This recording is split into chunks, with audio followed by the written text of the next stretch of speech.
Bebe Loves! For today's kartihan ni Tara, samahan nyo naman ako sa mga ganap nung birthday ko. Lahat ng ito ay biglaan lang naman mga Bebe Loves, lalo na nga itong paghanda ko dahil hindi naman talaga ako naghahanda dati pa. Pero dahil nahihiya naman ako sa mga kasama ko nga sa trabaho mga Bebe Loves, dahil kahit wala nga daw akong handa ay pupunta sila, Diyos ko, sige napin magluto na ako.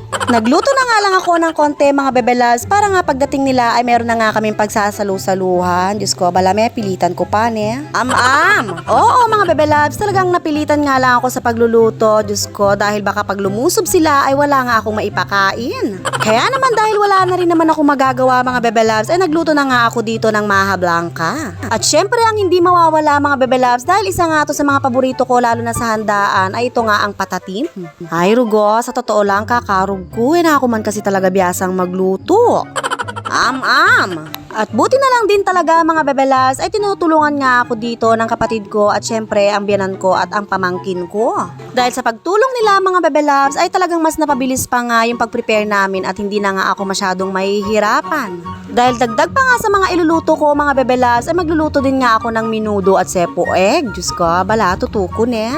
At heto na nga ang kinalabasan ng maha blanca ko mga Bebe Loves. Diyos ko, diba? Sabi ko na kaya kayo, hali ko talaga biyasa magluto. Kaya naman ang kinalabasan ng maha blanca ko mga Bebe Loves ay talaga namang napilitang mabuo. Dahil kung hindi mo ilalagay sa freezer to mga Bebe Loves ay talaga naman, Diyos ko, balalelot yun.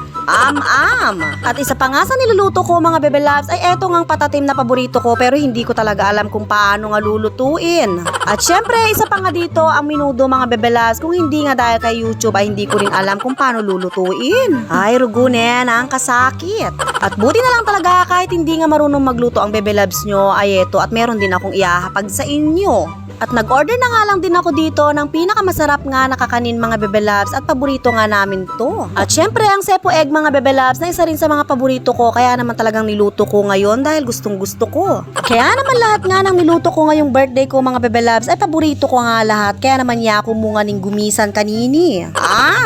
Nilapag ko na nga sa lamesa yung mga handa mga Bebe Loves dahil sigurado ako maya-maya konti ay nandito na nga ang mga bisita ko. Hindi nga ako nagkamali mga Bebe Loves at nandito na nga sila. At may pa-happy birthday pa nga silang kanta mga Bebe Loves. Ay rugune, makanini pala yung mag-birthday. At hindi ko rin talaga mag-gets to mga bisita ko mga Bebe Loves. O bakit birthday pupunta lang daw, makablock langan. At dito naman sa mga sumunod na dumating ay rugo, maka-white noman. Ay Diyos ko ne, nanuwari yung pupunta lang nyo. Birthday ko ne, birthday ko. Sabay-sabay nga ang pagdating ng mga kalato-lato ko at syempre yung mga kasama ko nga sa center mga Bebe Loves. Ay Diyos ko, nagmistula kaming sardinas dito sa loob ng bahay mga Bebe Loves. So alawan nyo naman. Maliit lang naman kasi itong bahay namin mga Bebe Loves at kung ganito nga na nagsabay-sabay sila ay talaga naman magiging 555 sardines kami. At pansinin nyo rin yung lamesa ko na inayos ko ng napakaganda rugone, magmistula yung binagyo. Pero sobrang saya na ng Bebe Loves nyo mga Bebe Loves dahil kahit konti nga lang yung handa ko ay talaga namang pumunta kayo. Sobrang na-appreciate ko nga yung mga pumunta mga Bebe Loves. Syempre lalong-lalo na nga rin yung mga bumati kahit hindi sila pumunta. At pagkatapos nga ng kainan mga Bebe Loves ay meron ngang naganap na inuman dito mga Bebe Loves pero promise ko sa inyo hindi talaga ako uminom. Ay rugo, talaga naman sinusumpa ko na yung alak na yan, Dana. Pauwi na nga rin dito yung mga Dora's Angels at syempre yung mga kasama ko nga sa center mga Bebe Loves. Ay Diyos ko, at may kipangan na lame na ako lapang suha. At ang masakit dito ay tinulungan pa sila ng asawa ko, Diyos ko, na kumuha ng suha. Ay mayari ko talaga balat kanini king makibandi. Hoy, tuklangan nyo na yan at ginisan nyo ruging bunga na. Hindi naman bakas sa mukha ng mga kasama ko na masayang-masaya nga sila sa pagkuha ng mga suha. Diyos ko, magsinalan eh. Ikwada parugong kinanwang suha. At isa din sa mga kalato-lato ko, Diyos ko, gabing-gabi na manong kiya pang mangga. Ay, nanurugo nga pangan yun, may kanyan kayo.